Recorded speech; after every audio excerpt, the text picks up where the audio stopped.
দুনিয়া যদি সবকিছু হইতো তাইলে তো প্রত্যেক এলাকায় এত বড় বড় কবরস্থান হতো না।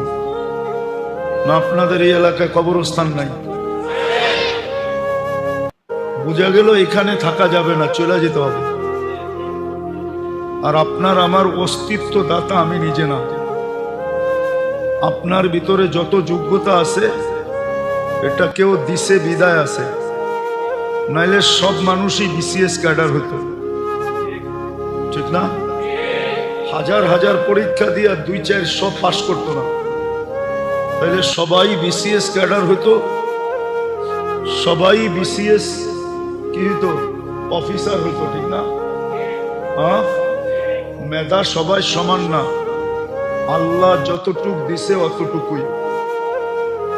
এটা রাবান না যে টানলে বাড়তে থাকবে, আল্লাহ যতটুক দিছে অতটুকুই সম্ভব, আর বেশি সম্ভব না। বিদায় এটা মাইনা নেওয়া দরকার যে আমাদের দিলের ভিতরে আজকে যোগ্যতা নাই,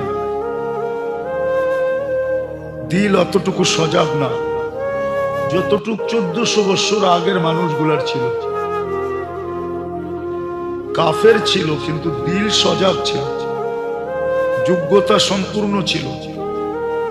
এই জন্য ওরা বলতো কোরআন শুনো না। আমরা শুনি, তারপরও কোনো ভিতরে প্রতিক্রিয়া হয় না। বলেন কতটুকু জানি আর কতটুকু শুনি আর কতটুকু মানি? সবাই তো বইলা বেড়ায়, আমরা কি কম জানি নাকি? আমরাও তো কিছু জানি, ঠিক না? আমরাও তো কিছু শিক্ষা দীক্ষা নিচ্ছি, ঠিক না?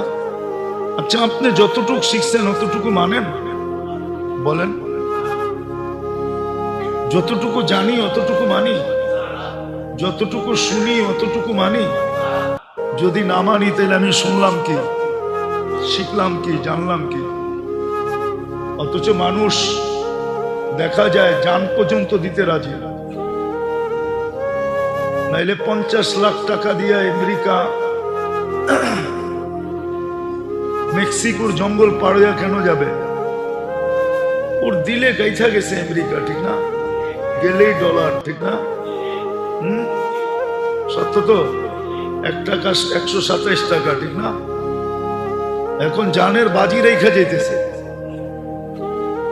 আর আমি তো শুনা বলতেছি না, আমি তো ওদেরকে দেখা বলতেছি, ওদের কাহিনী এখানে সেভ করে বলতেছি। ওরা যখন কাহিনী শোনায় যে আমি কি কষ্ট করে আমেরিকাতে আসছি,